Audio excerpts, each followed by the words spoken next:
entendu parler des protocoles des sages de Sion, cette Bible de l'antisémitisme qui a fait couler des flots d'encre, mais encore plus de flots de sang, hélas. Exploité et incorporé par Hitler dans son Mein Kampf, ils vont instiller le venin dans l'esprit des nazis. Et non content de ça, depuis lors, ils vont transformer ces protocoles, toute la haine que les Juifs avaient, que les Arabes vont avoir maintenant sur Israël. C'est ça le grand problème et une bonne partie du débat d'aujourd'hui, c'est ça, c'est la transposition dans les pays arabes.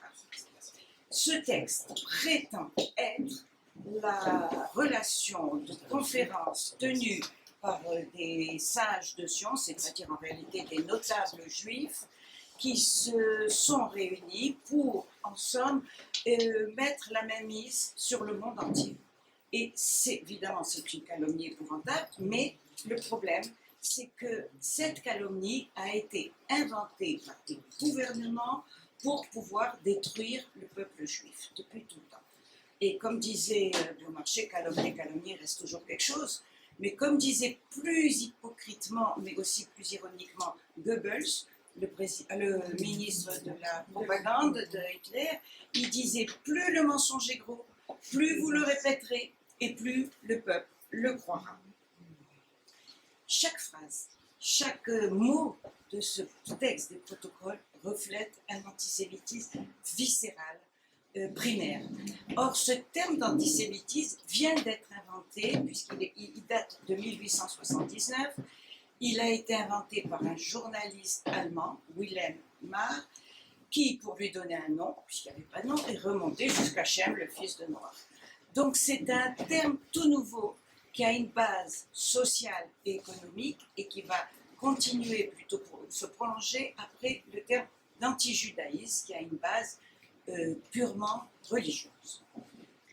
L'antijudaïsme pur, vous le savez, existe depuis que les Juifs existent évidemment. Mais cet antijudaïsme a connu deux vagues de massacres épouvantables au Moyen-Âge. Au XIIe siècle, lorsqu'on a accusé les Juifs d'être du crime de meurtre rituel, et au XIVe siècle, quand on va les accuser justement d'avoir empoisonné les puits des chrétiens. Au XIIe siècle, on les a accusés de meurtre rituel, c'est-à-dire qu'on accusait les Juifs de sacrifier, dans le sens de Corban, un enfant chrétien à la veille de Pessah pour prendre son sang pour faire la matzah, qui aurait été nécessaire pour faire la matzah. Et ça va donner lieu à des massacres épouvantables. Des centaines et des milliers de Juifs vont mourir sur le bûcher à l'époque, parce que soi-disant le feu sanctifiait un peu et purifiait, donc on les faisait mourir sur le bûcher. Le dernier Juif brûlé vif en France, c'est en 1669. 1669, c'est encore hier. C'est ça le problème. Voilà. Et ça va donner, je vous disais, lieu à des pogroms incroyables, et les plus virulents de ces pogroms auront lieu en Russie. Le plus dur de ces pogroms, c'est Kishinev, où on va relever 43 juifs massacrés. Mais il y en a un autre qu'on ne connaît pas beaucoup, hélas, qui a eu lieu en 1946. 1946 à Kilchen. Et il va y avoir 42 juifs assassinés, parce qu'un jeune enfant chrétien s'est sauvé, il a fait une fugue, les parents le trouvent, et pour pas se faire gronder, il dit j'étais enfermé, pris par les juifs là à côté, ils m'ont enfermé dans la cave et j'ai pu me sauver. Comme on était à quelques jours de César, de là à dire qu'ils allaient le tuer, il n'y avait pas qu'un pas qui a été très vite franchi, et les Polonais se sont rués sur le quartier juif et ils vont assassiner 42 juifs, 42 qui étaient sortis vivants de la Shoah.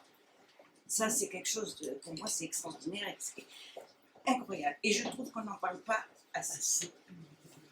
Le deuxième meurtre, enfin plutôt la deuxième accusation importante, c'est d'empoisonner les puits des chrétiens.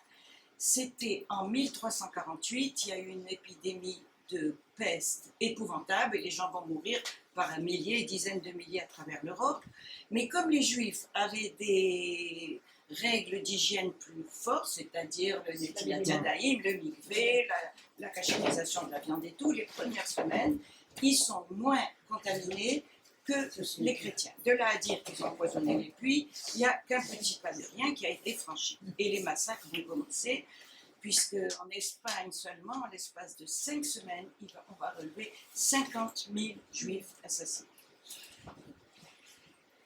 Je voudrais juste faire une petite parenthèse personnelle au sujet du meurtre rituel. C'est une expérience que j'ai eue il n'y a pas très longtemps. Il y a une vingtaine d'années, je passais un examen de civilisation juive à Montpellier. J'attendais pour passer l'oral et l'élève devant moi était interrogé sur le meurtre rituel. Elle finit et j'entends le professeur qui lui dit « Bon, très bien, vous m'avez récité votre cours et maintenant, moi, j'aimerais savoir ce que vous pensez de ces accusations. Est-ce que vous pensez que c'est vrai? Est-ce que vous pensez que c'est une invention ?» Petit silence, moi bien sûr j'avais mis toutes les oreilles comme ça, et j'entends l'élève qui répond « Ben, monsieur le professeur, quand on examine le Péazim, il est quand même un peu russe. » Il y a 20 ans. C'est tout. C'est pas rigolo. Non, c'est affolant. C'est affolant. Bon, donc maintenant, j'ai passé cette base. Nous allons rentrer dans le texte, non pas des protocoles, mais de ce qui va servir à créer le protocole des sages de soi. Alors, ça se passe en plusieurs épisodes. Acte 1, nous sommes en France en 1865, c'est le Second Empire, et le Napoléon III règne d'une main de fer, de dictateur, et il veut prendre tous les pouvoirs, et il y a toujours, bien sûr, des opposants. Parmi ces opposants, il y a un avocat, le nom de Maurice Joly, qui vraiment en veut beaucoup à l'empereur et à toute sa politique. Il sait que la police le surveille, il arrive à sortir de France, il se réfugie en Belgique, et il va écrire là un pamphlet anti-napoléonien épouvantable qui va appeler les dialogues aux enfers entre Machiavel et Montesquieu. Machiavel, vous savez, c'est l'homme politique italien du XVe siècle pour qui les mots moraux, scrupules, etc. sont rayés du vocabulaire, pour qui tous les moyens pour arriver à ses fins en politique sont bons.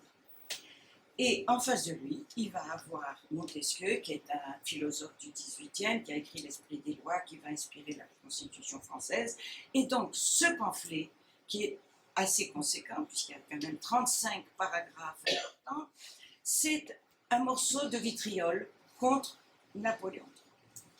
Maurice Joly arrive à en faire passer quelques exemplaires en France, qui vont être distribués aux opposants, mais évidemment la police va le savoir tout de suite. On va saisir ces exemplaires, mais entre-temps, on en a fait quelques copies. Voilà. Vous voyez que pour l'instant, il n'y a aucun rapport avec les Juifs. Et c'est ce qui va donner tous les problèmes des sages notions et de l'antisémitisme. Voilà, fin de l'acte 2. Acte 2. Nous sommes 30 ans plus tard en Russie, et le tsar Alexandre III règne d'une main de fer, il tient son pays bien tenu comme ça, il a une police officielle, mais il a surtout une police secrète.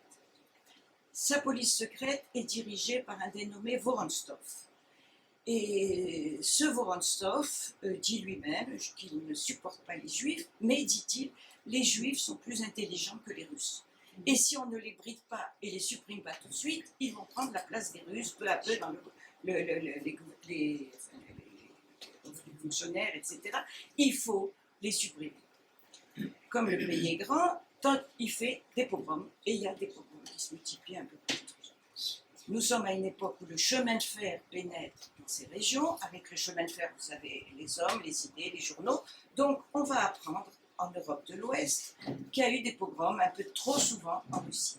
Et les têtes dirigeantes de tous les pays de l'Ouest vont demander au tsar de faire attention, d'aller un petit peu moins fort. Et lui, il n'était pas au courant. Il fait venir Vorontsov et il lui demande des explications.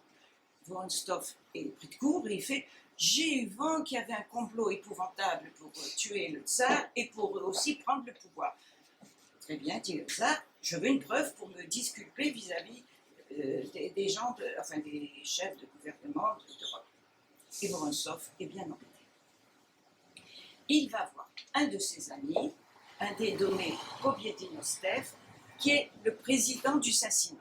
Le Saint-Synode, à l'époque, il n'y avait pas en Russie depuis 150 ans de pope à toute la religion orthodoxe. Il n'y avait qu'un Saint-Synode qui est une assemblée de métropolis, c'est-à-dire les évêques ou les cardinaux.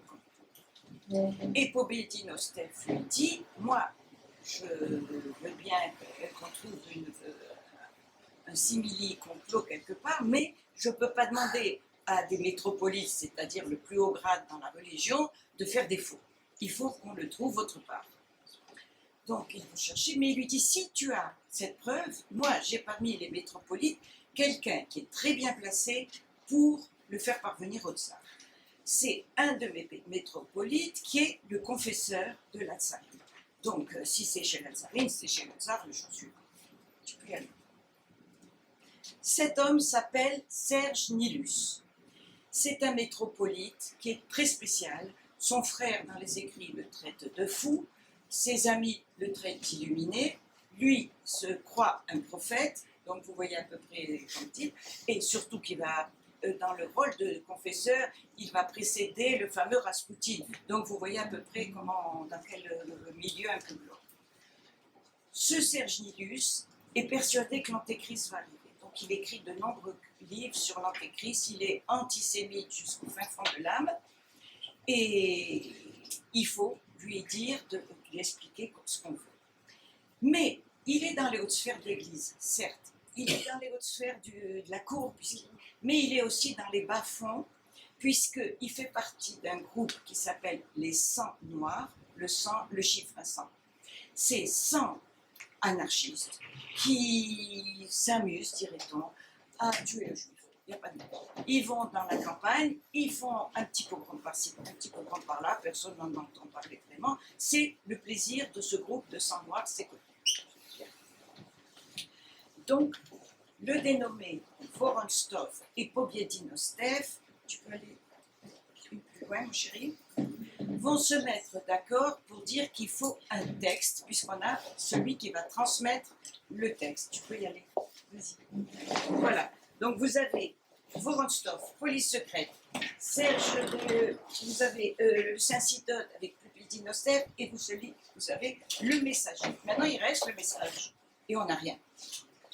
Ils se mettent, les deux hommes, d'accord pour dire que si on demande un texte à un Russe, c'est peut-être dangereux, parce que si la police officielle cherche, elle est capable de voir que c'est un faux. Donc il faut essayer de faire venir ce texte de l'étranger. Et quel est le pays, l'ennemi le plus fort depuis déjà Napoléon Ier, l'ennemi de la Russie, c'est la France. Donc il faut trouver ce texte en France. Maintenant, fin de l'acte 2. Parce que, voilà. Il faut donc maintenant créer de toutes pièces un texte crédible qui va faire croire à une conspiration juive à l'échelle mondiale. C'est extrêmement important. Ça y est, ça marche très bien. Tu as dit qu'à la fin, tu poses des questions. À la fin, vous posez des questions. Sauf poser des questions par rapport à tous les noms et tout. Si par hasard quelqu'un perd pied, on me dit, je répète, hein, sans problème. Mais c'est un peu tôt pour perdre pied parce qu'après vous allez nager. Troisième acte. Nous sommes à Saint-Pétersbourg, dans une famille d'aristocrates russes, un peu ruinés comme à l'époque il y en avait beaucoup, les Golovinsky. Ils ont un fils qui s'appelle Mathieu, et bien qu'il soit un petit peu beaucoup ruiné, si je puis dire, ils vont le faire éduquer comme tous les Russes nobles, c'est-à-dire qu'il va avoir une gouvernante française, il parle le français à merveille, il va avoir des précepteurs, il a une culture générale extraordinaire, il présente bien, enfin c'est un fils de famille, de noble comme l'époque. Ce Mathieu a pour parrain un dénommé Michel Soloniev, qui est le responsable de toute la presse russe à ce moment-là, ce qui est quelque chose d'extraordinaire. Il voue une admiration sans borne à son parrain et il épouse toutes ses idées. Or ce Soloniev, il sera écrit par un écrivain à l'époque, Soloniev est tellement antisémite que les antisémites eux-mêmes le trouvent excessif. Donc ça vous fait voir dans quel milieu il va évoluer. Comme il a une admiration sans borne pour son parrain, il prend toutes les idées antisémites, c'est ce qu'il faut pour l'époque. Bien, mais ce jeune s'ennuie et il tournicaille un peu trop dans les milieux de la presse, etc. Soloniev voudrait un petit peu l'éloigner. Il a une idée et il lui dit, écoute, voilà, nous sommes à la veille de 1989, la France va célébrer le centenaire de la Révolution, toutes les têtes d'Europe vont se retrouver à Paris, je t'envoie à Paris, et tu vas, puisque tu as une bonne petite plume, tu vas m'écrire régulièrement ce qui se passe dans les expositions, dans les balles, dans les musées, dans les salons. Toutes les semaines, je veux un rapport, mais tu tends les oreilles. Si par hasard, il y a quelque chose que tu entends contre le gouvernement, tu vas immédiatement le dire au responsable de l'espionnage russe, qui s'appelle Pierre Ratchovsky, et qui loge à l'ambassade de Russie. Ça commence comme ça, le jeune est ravi, mène une très grande vie, et manque de peau, le tsar Alexandre III meurt. Son fils arrive au pouvoir, Nicolas II, et Nicolas II a quelques prétentions un petit peu plus démocrates. Il voudrait, il renvoie donc tous ses ministres, il renvoie tous les pontes des administrations, et Soloniev, bien sûr, est renvoyé. Et le malheureux, si je puis dire, Mathieu Golovinsky se retrouve à Paris sans un sou et sans aucun appui. Il est très très ennuyé, il n'a même pas de quoi rentrer à Moscou. Il va à l'ambassade et il rencontre par hasard le dénommé Pierre Ratchovsky, cet espion-là, qui le voit, le juge et dit, il parle le français à merveille, il est loin d'être idiot, il lui dit voilà, je te paye le retour à Londres, à Moscou, même à Saint-Pétersbourg, si tu me fais un texte prouvant l'existence d'un complot juif à l'échelle mondiale. Mais je ne veux pas un petit texte, je veux quelque chose qui résiste à tous les examens. Je veux une bonne 50aine de pages, il faut te renseigner sur tout.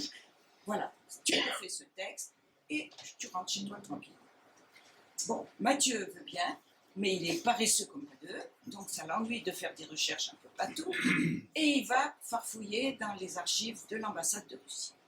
Et il tombe sur une copie du texte de Maurice Joly, dont je vous parlais tout à l'heure, qui est donc un texte français anti-napoléonien. Il trouve ce texte extrêmement haineux, il pense que c'est fait avec une plume trempée dans du vitriol, va-t-il écrire, et il décide de ne pas se fatiguer et de s'en inspirer. S'en inspirer, pensez donc, de le plagier. Il va changer les mots homme, empereur, en juif, et le mot France en monde. Point, et en l'espace de même pas un après-midi, il va créer le plagiat le plus connu de toute l'histoire de la littérature.